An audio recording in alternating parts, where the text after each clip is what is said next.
Assalomu alaykum qadrli traderlar. Demak, qisqacha video olma yana o'sha demak bugun psixologiya, risk management va boshqa lar haqida gaplashamiz. Demak,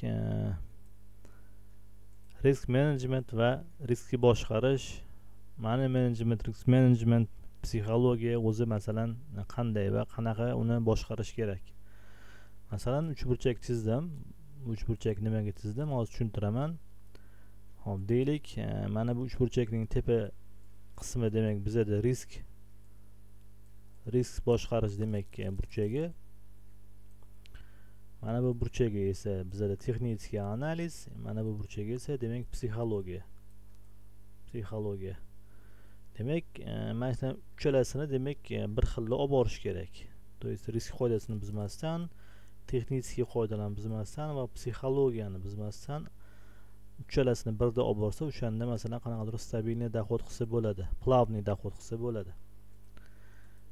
Yo'inki deylik siz texnik yaxshi bilasiz, lekin risk qoidalariga amal qilmasangiz, bu ham bo'lmaydi. Masalan, texnik sizda bozorda kirish tochkalari aniq, masalan zo'r, masalan 5 ta zerkadan 5 tasini topasiz yoki 4 tasini topasiz, bittasini topa olmaysiz, yoki 3 ta zerkadan 2 tasini topasiz, bittasini topa olmaysiz. Unga ham agar texnik ham yaxshi bilib turib riskga amal qilmaydigan bo'lsangiz, u ham qanaqadir bir minus beradi. Yo'inki keyin risk qoidasini yaxshi bilasiz, bozorga masalan 1% dan masalan oshirmaysiz, maksimum 2% masalan risk qilasizda, lekin texnik sistema bo'lmasa, qanaqadir sistema masalan 50 to'lqinlari va smart money va SNR farqi yo'q, bu ham bo'lmaydi. Yo'inki ham riskni ham texnik yaxshi bilasiz, psixologiya bilan qanaqadir muammo bor. To есть dohod xuvozga qanaqadir minusga kirib qoldingiz va bu minusga kirib psixologiyangizga qattiq ta'sir qildi va shu minusni, ko'rilgan minusni tezroq masalan восстановить qilish uchun qanaqadir qoidalarni buzasiz, avtomatik bu ham уже minusga olib ketadi. Shunaqa deb o'ylayman.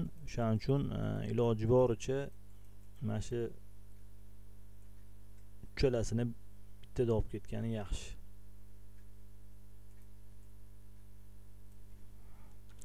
Endi masalan shkala bo'yicha oladigan bo'lsak, masalan shu YX shkalasi bo'yicha oladigan bo'lsak,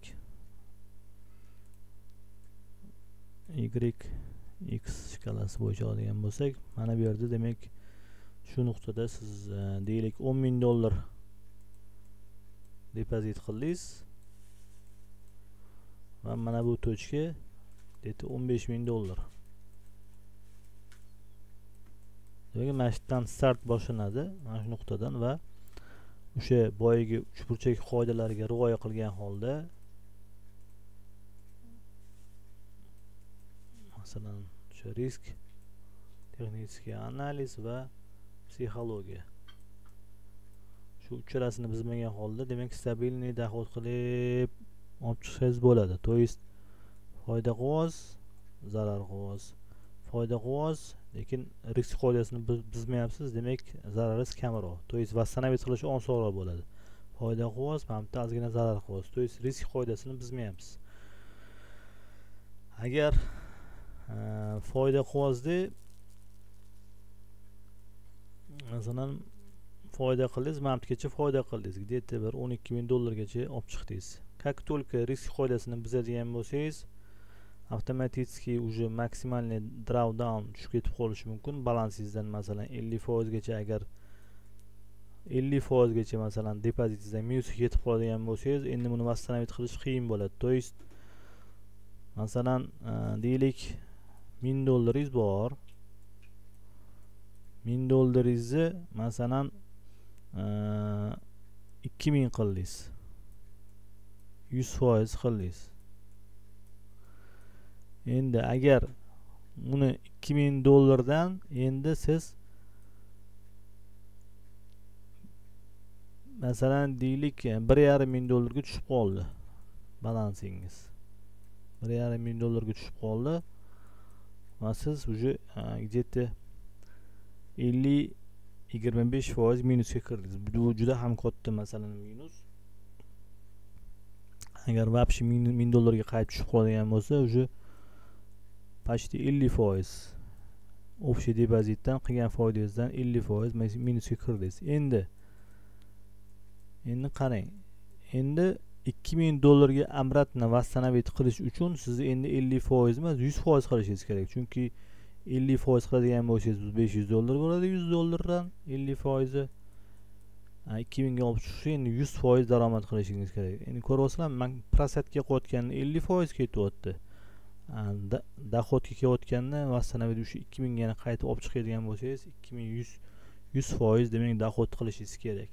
Bu endi odamning psixologiyasiga ta'sir qilishi mumkin.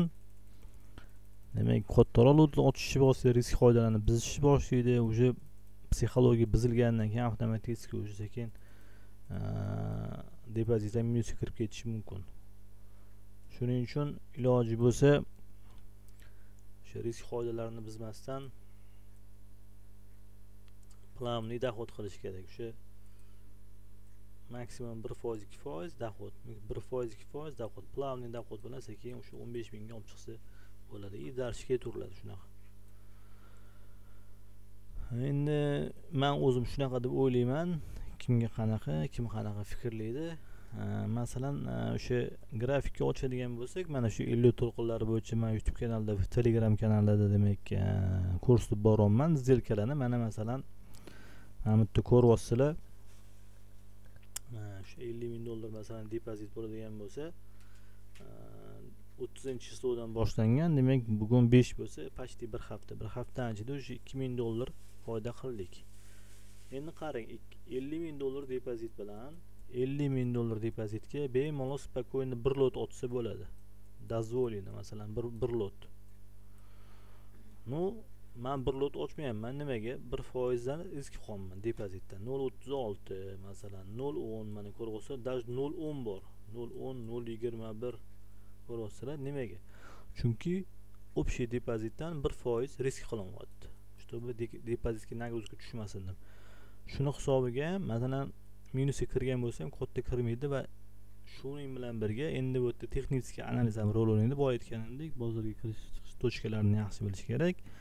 Mana $2000 foyda qilindi. Bu demak где-то почти 5% общий depozitdan foyda qilindi. Bu juda ham yaxshi natija, juda ham katta natija deb o'ylayman. Bir haftaning ichida ko'ryapsizlar, vaqtingiz take profit bilan olyapti. Stop loss endi plyusovoy, endi bezubitga qo'yilgan. Mana 0.36, 0.10, 0.21 bemalol 1, 2, 3 lot ochsam bo'ladi. Lekin stop loss hisobiga men unaqa lot ochmayman. To есть men ochmayman. Mana o'sha savdo robotimizni pol avtomat o'zi ochadi. Demak, mana bu yerda buy, sell, close sell anaqalar bor. Knopkalar, o'shalarni bossanglar o'zi avtomatik ochadi. Ya'ni o'sha kirib turib mana bu yerda o'sha lot risk percent degan joyda procent общий depozitga mana stop loss qo'yasizlar. O'sha stop lossga nisbatan lotinglarni o'zi ochib beradi avtomatik. Stop loss xatga qo'ydilar, o'sha yoqqa qarab, mana bu yerda количество order buy, maximum order sell. Ikkita bitim otsanglar, o'shani общий masalan 50 punktga stop loss qo'ydinglar, lotinglarni mana shu ikkita zelkaga nisbatan razrabit qilib ochib beradi. Juda ham qulay robot. Buni hammasini o'sha agar bizani Eva Trade o'quv markazida onlayn va offlayn kurslar ochilgan, shu o'qishga kelsa hammasini tushuntiramiz. Hamma noldan boshlab professional darajada o'rgatilinadi.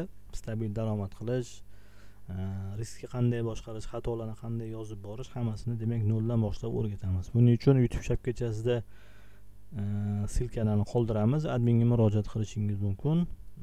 Like bosishni unutmang, kanalga obuna bo'ling. Xayr, salomat bo'linglar.